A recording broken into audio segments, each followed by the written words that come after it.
Coba bayangin, kalau hari ini kamu bisa belajar dengan tenang, membaca, menulis, atau bahkan mendengar suara guru dengan jelas. Itu adalah sebuah privilege yang gak semua orang punya loh. Menurut World Health Organization atau WHO, sekitar 1,3 miliar orang di dunia atau sekitar 16% dari populasi global hidup dengan berbagai bentuk disabilitas yang signifikan. Dan yang paling menyedihkan, menurut UNESCO, hampir 90% anak penyandang disabilitas di negara berkembang tidak punya akses terhadap pendidikan formal yang layak. Sekarang, mari kita lihat di Indonesia. Menurut laporan statistik pendidikan 2024 dari Badan Pusat Statistik, 17,85% penyandang disabilitas berusia lebih dari 5 tahun di Indonesia tidak pernah mengenyam pendidikan formal sebelumnya. Data tersebut timpang dengan jumlah kelompok non-disabilitas yang hanya 5,04%. Nah, Sobat Inklusi, kalau kita lebih lihat dalam lagi, ternyata gapnya makin kerasa pas dilihat dari jenjang pendidikan yang ditempuh penyandang disabilitas. Jadi gini nih, masih ada sekitar 4,5% teman-teman disabilitas yang belum pernah ngerasain sekolah sama sekali. Terus 12% lainnya baru sempat sekolah tapi belum tamat SD. Lanjut, yang udah punya ijazah SD itu sekitar 31,6%. Disusul 24% yang udah lulus SMP dan 22% berhasil sampai SMA atau SMK. Nah, yang berhasil nyentuh bangku kuliah cuma 5,5% aja. Kebayang kan? Masih banyak banget potensi yang keburu terhambat cuma gara-gara akses pendidikan yang belum setara. Padahal di era sekarang, sekolah itu bukan sekedar dapat nilai, tapi kesempatan buat buka pintu masa depan. Jumlah ini sebenarnya meningkat cukup signifikan dari tahun-tahun sebelumnya nih. Kabar baik kan? Tapi ada sisi lain dari cerita ini. Masih menurut data Kemendikbudristek dan laporan Kompas Edukasi 2024, lebih dari 40.000 sekolah yang punya siswa disabilitas hanya sekitar 5.900 sekolah atau sekitar 15% aja yang memiliki guru pembimbing khusus. Bayangin, 85% lainnya belum punya tenaga profesional yang benar-benar paham cara mengajar anak dengan kebutuhan khusus. Artinya, banyak anak disabilitas yang belajar di ruang yang belum siap untuk mereka. Ada yang gak punya akses ke materi pembelajaran braille, ada yang harus naik tangga karena belum ada rem, ada yang masih dianggap tidak mampu belajar, padahal yang kurang bukan kemauan, tapi dukungan. Dan ini bukan cuma soal fasilitas, ini soal hak. Hak untuk belajar, hak untuk berkembang, hak untuk bermimpi, sama seperti kita semua. Tapi harapan itu belum padam. Banyak gerakan kecil mulai tumbuh dari kampus, sekolah, bahkan komunitas. Salah satunya datang dari Social Community Universitas Multimedia Nusantara atau UMN yang menginisiasi kampanye untuk meningkatkan kesadaran soal pentingnya pendidikan inklusif. Bukan cuman soal menggalang donasi untuk panti tunanetra ya, melainkan juga membuka ruang diskusi di kalangan mahasiswa tentang bagaimana kita bisa berperan juga. Karena inklusif itu bukan cuman soal kebijakan, melainkan juga kesadaran sosial. Mahasiswa bisa berkontribusi lewat banyak cara. Membuat konten edukatif yang mengangkat kisah inspiratif penyandang disabilitas, mengadakan pelatihan digital literasi untuk siswa disabilitas, atau bahkan sekadar menjadi teman belajar yang mau mendengar dan memahami. Perubahan besar sering kali dimulai dari empati kecil. Kita harus sadar, pendidikan inklusif bukan berarti memaksa semua anak belajar dengan cara yang sama. Justru sebaliknya, ini tentang memberi ruang bagi setiap perbedaan untuk tumbuh sesuai potensinya. Karena setiap anak dengan segala keunikannya berhak mendapatkan pendidikan yang bermakna. Dan kalau kita mau Indonesia benar-benar tumbuh jadi bangsa yang adil dan berdaya, maka pendidikan setara untuk disabilitas bukan pilihan, tapi sebuah keharusan. Jadi, kali ini kita akan ngobrol dengan narasumber yang luar biasa, yaitu perwakilan dari UKM Sosial Rencang UMN. Halo Sobat Susi sekalian, selamat datang. Jadi selamat datang di Suara Inklusif. Teman-teman sekalian, pada kesempatan kali ini kita akan membahas mengenai isu yang sangat-sangat penting dan kerap kali diabaikan. Ini sayang banget. Apa sih isunya? Isunya adalah pendidikan inklusif bagi para difabel. Kebanyakan pendidikan itu pasti ngomonginnya tentang pendidikan bagi anak yang ekonominya rendah, anak yang terlantar, buat anak terlantar. Tapi kali ini khusus kita ngomongin ada ranahnya ke difabel-difabel. Maka dari itu kita undang Ko Calvin, tercinta kita. Selamat datang, Ko Calvin. Oke, halo semuanya. Kenalin nama Ko Calvin. Jadi Ko Calvin ini merupakan ketua social community ya Kak ya? Betul. Ketua social community Rencang, salah satu UKM di Universitas Multimedia Nusantara. Nah, bisa dijelasin nggak kok ini Rencang itu apa sih sebenarnya? Rencang ini mungkin kayak seperti unit kegiatan mahasiswa yang fokusnya di pengabdian masyarakat. Jadi kayak kita suka bikin kegiatan tentang relawan, bantu masyarakat sekitar, dan juga kita pengen mengembangkan potensi yang ada di masyarakat UMN juga, khususnya anggota Rencangnya. Khususnya anggota Rencang. Betul. Jadi tertarik pengen ikut Rencang. Boleh banget, join aja. Boleh join nih langsung nih. Nggak langsung, ada seleksinya juga. Ada seleksinya. Ada seleksinya ya, nggak bisa langsung masuk ya. Betul. Gitu ya, ada seleksinya. Oh ya, terus juga aku pernah dengar lagi bahwa ada salah satu programnya Rencang itu namanya Jempol ya. Betul. Apa tuh Jempol tuh? Jempol ini program yang emang fokusnya buat teman-teman penyandang disabilitas. Jadi di sini kadang kan penyandang disabilitas ini banyak yang stigma-stigma negatif atau mendapatkan diskriminasi terhadap orang sekitar. Jadi melalui Jempol, yaitu jembatan potensi luar biasa, kita pengen menjadi jembatan lah buat teman-teman penyandang disabilitas buat memaksimalkan potensi mereka dan merasa dihargai. Jadi untuk mereka bisa merasakan harga dihargai. Betul, ya. Mereka sama rata gitu ya sama ya. Betul. Kira-kira kan Jempol nih sebuah jembatan potensi luar biasa dan yang menjembatani agar anak-anak difabel ini merasa sama rata dengan yang lainnya. Ya. Kira-kira ada ini nggak sih cerita latar belakang kenapa bisa menjadi Jempol ini yang menjadi fokusnya ke isu pendidikan inklusif bagi anak difabel. Oke, jadi Jempol ini kan program kerja dari BPH Rencang. Nah, dari program kerja ini kan paling besarnya itu di teman-teman disabilitas supaya mereka itu bisa merasa dihargai. Nah, lalu dari program kerja ini kita berikan ada namanya BPH event. Jadi kita membentuk lagi suatu badan pengurus harian khususnya buat event Jempol ini dan mereka merangkai menjadi aksara. Nah, aksara ini lebih berfokus ke pendidikan inklusif.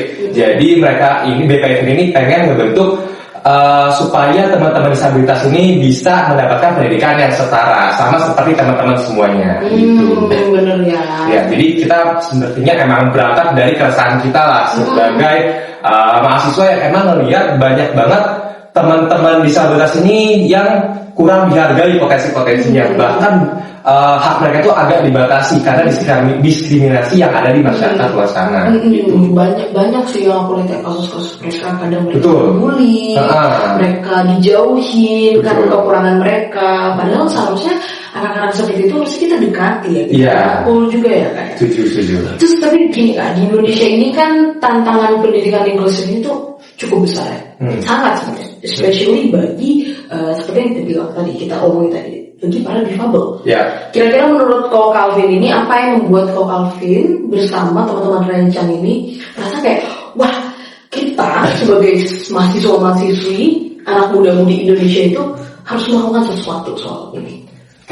Ingatkan kita mahasiswa, kita ini punya tingkat membuat penumpuk ilmu, belajar dan kesempatan yang jauh lebih banyak lah dari teman-teman di luar sana. Dan pastinya kita sebagai mahasiswa nggak boleh merem gitu aja dong. Ya kan kita punya mungkin kita punya tanggung jawab belajar, tapi kita nggak boleh merem juga terhadap lingkungan yang ada di sekitar kita.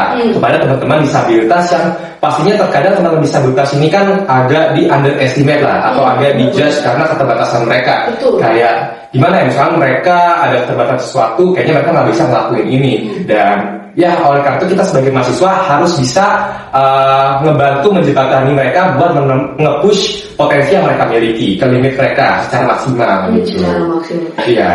Kira-kira kakak ada ini nggak sih momen-momen yang kakak rasa kayak aduh terharu banget nih dengan adanya difabel ini, maksudnya dengan kehadiran mereka gitu setelah menjalankan program jempolnya ini. Ada nggak sih momen yang merasa tersentuh dan menjadi sebuah introspeksi bagi diri? Sebenarnya mungkin aku cita-cita dulu aja ya. Pas aku datang ke panti namanya El Safan. Jadi El Safan ini emang fokusnya ke penyandang disabilitas terutama tunanetra, teman-teman yang tidak bisa melihat dengan jelas. Jadi di sana bener-bener kami tuh disambut baik banget dan hangat banget. Bahkan kita pas masuk tuh ada performance, ada bandnya. Iya, ada band, ada yang nyanyi, ada yang main drum, main gitar. Jadi kaget banget kayak mereka tuh bener-bener bisa hampir semua tuh bahkan bisa main musik. Mereka punya kemampuan berarti. Betul. Nyanyinya juga merdu-merdu banget. Bahkan ada juga yang kayak gue sampai lompat-lompat nyanyi-nyanyi, nari-nari kayak gitu. Bahagianya ya. Iya betul. Bener-bener euforianya dapat banget di sana. Dulu disambut dengan baik banget. Terus juga ada sambutan dari yayasan juga di mana mereka tuh menceritakan kalau misalkan teman-teman penyandang disabilitas ini tuh ada banyak banget prestasi dan potensi yang mereka miliki. Seperti tadi kayak musik, itu musiknya juga banyak banget berbeda-beda yang mereka bisa. Terus ada yang bisa nyanyi, ada juga yang di cabang olahraganya juga bagus banget. Bahkan mereka ini ada yang capek ke tingkat olahraga di bidang internasional sama nasional, juara banget. Internasional? Iya, sampai internasional juara. Dan itu jujur aku lupa sih, tapi pokoknya mereka dapat juara 1 atau 2 gitu internasional. Ada salah satu. Dan itu kayak wah, dengan keterbatasan yang mereka miliki, mereka itu bisa nge-push limit mereka gitu, potensi yang mereka miliki. Jadi kayak kita kagum banget sih. Bahkan ya itu juga sebagai reminder kita juga sih sebagai mahasiswa ya. Kalau ternyata mereka ini tuh dengan keterbatasan yang mereka miliki, mereka itu bisa memiliki potensi yang jauh-jauh lebih tinggi lagi. Oleh karena itu kita sebagai mahasiswa juga harus bisa nge-push limit kita juga sih. Benar, jadi keterbatasan itu bukan sebuah halangan berarti ya. Betul. Wah, gila, keren banget sih. Nah, ini kan komunitas sosial ya, sosial community. Dan Kak Calvin ini sebagai ketuanya nih. Udah berapa lama tuh menjabat Kak? Ngejabat kurang lebih udah hampir 1 tahun lah. Dari 2024 tahun lalu ya, akhir bulan situ. Akhir tahun, sorry. Ada itu ya sih syarat buat menjadi ketuanya? Kalau syarat ketua gak ada sih. Gak ada. Yang penting kontribusi aja secara langsung. Iya, gak ada spesifik. Kelihatan lah ya. Iya, yang penting ya mengabdikan diri. Mengabdikan diri, benar. Namanya juga buat pengabdian masyarakat kan. Betul. Cocok tes KKM ya. Betul, harus mengabdikan diri sendiri gitu ya. Terus juga nih kok, aku kan juga ikut salah satu komunitas. Komunitasnya kan musik ya, Ufomik, aku ikut Ufomik. Dan pastinya setiap komunitas itu punya tantangan sendiri tersendirinya. Nah, selama Koko di dalam komunitas itu nggak hanya sebagai ketua deh. Pada awal menjadi anggota juga itu punya tantangan tersendiri nggak? Tantangan udah pasti ada sih ya, karena ya kita kan bekerja di divisi juga kan. Pasti ada aja mungkin cekcok kecil lah, mungkin beda pendapat atau segala macam sebagai anggota. Terus juga sebagai anggota juga aku pernah ikut jadi koordinator juga kan, jadi divisi dana dan konsumsi. Itu udah pasti ada banyak banget tantangan buat mencari dana juga supaya dengan keterbatasan waktu gimana cara kita dapat dana supaya acaranya bisa lancar dan terpenuhi. Pokoknya beragam sih kalau soal tantangan ya. Beragam lah ya. Iya. Tuh kalau soal konsumsi gitu-gitu berarti kakak udah nyoba divisi lain juga selain divisi konsumsi? Jadi di Renceng ini kan ada banyak banget proker-prokernya, ada banyak banget event-eventnya. Di setiap event itu kita bisa gonta-ganti divisi sesuai yang kita mau. Misalkan di proker pertama kita mau masuk divisi dansum, divisi selanjutnya aku mau masuk acara, itu bisa banget. Oh, bisa? Bisa. Jadi kita itu bisa dapat soft skills yang berbeda-beda, bahkan dapat hard skillsnya juga. Jadi lengkap banget lah kalau kita masuk Renceng. Oh, berarti langsung BPH tuh bisa tuh? Kalau BPH bisa juga, BPH event. Oh, BPH event. Kita udah bilang tadi soal jempol segala macam itu BPH eventnya kan. Itu bisa dipilih juga dari anggota buat dapat kesempatan sebagai BPH event yang mengurus event-event. Itu setiap program itu bisa ganti-ganti orang juga, setiap event. Betul. Setiap event gonta-ganti, gitu. Karena kita ada pemilihan juga sih mau masuk divisi apa segala macam. Tapi kalau koordinator sama BPH itu dipilih dari BPH inti. Oh, dipilih dari BPH inti. Iya. Kira mana nih yang cocok buat jadi di BPH event ini. Betul, kayak gitu. Terus juga Kak, apa ya? Ada nggak dari berbagai banyak program di Rencang ini, salah satunya kan Jempol. Itu kan aku baru tahu. Soalnya kan pasti ada yang lain juga. Iya. Yang menurut kakak kayak, wah ini terobosannya Rencang nih. Oke. Gokilnya nih gitu, gongnya gitu. Iya. Apa tuh Kak?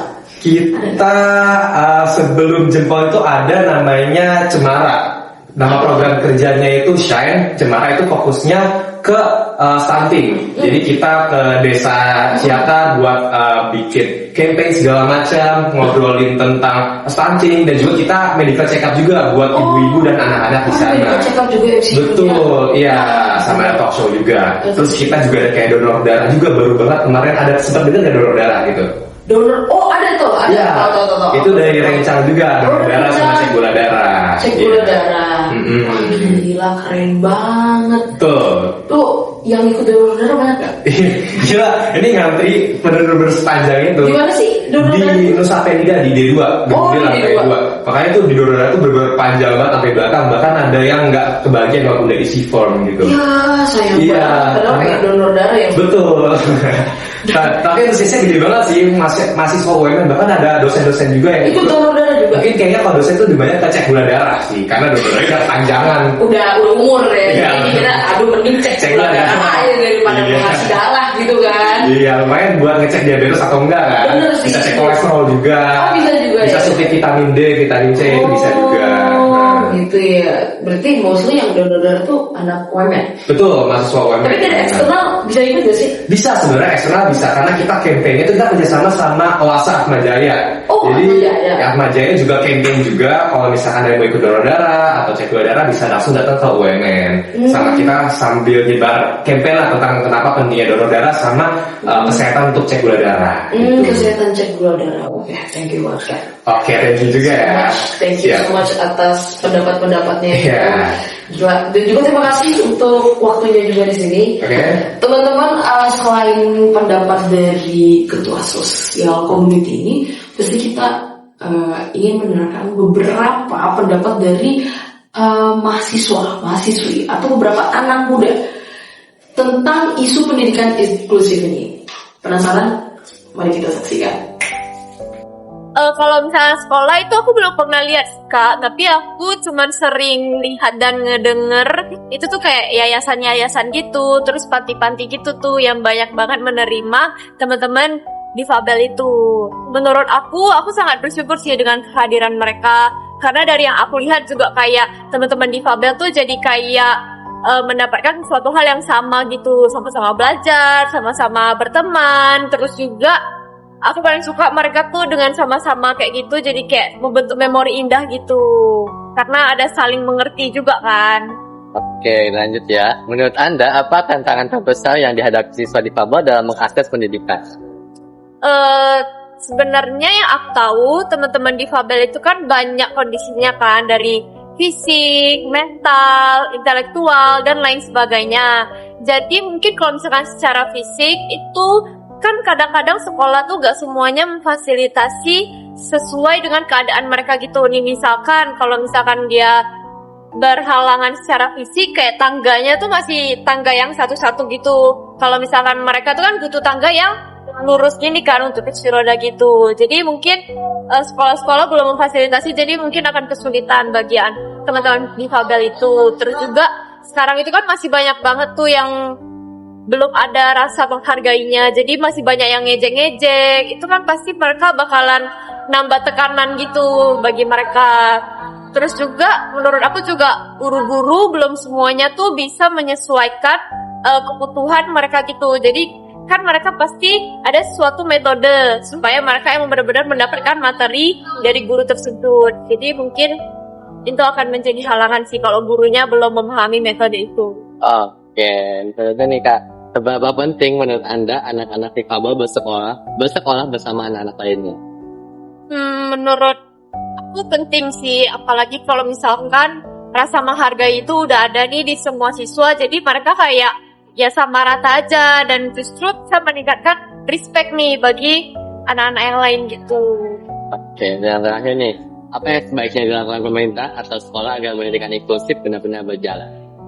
menurutku dengan adanya yang menghalangi mereka tadi untuk bersekolah, jadi bisa dicari tuh solusinya, kayak misalkan gurunya diajarin nih gimana metode yang bagus supaya mereka benar-benar bisa dapat materi itu. Terus juga fasilitasnya juga ditingkatkan tuh supaya menyesuaikan dengan apa yang dibutuhin sama teman-teman difabel. Terus juga meningkatkan rasa menghargai lagi sih Kak, aku. Bayangkan, masih banyak banget potensi yang keburu terhambat cuma gara-gara akses pendidikan yang belum cukup setara. Padahal di era sekarang, sekolah itu bukan sekadar dapat nilai, tapi kesempatan buat buka pintu masa depan.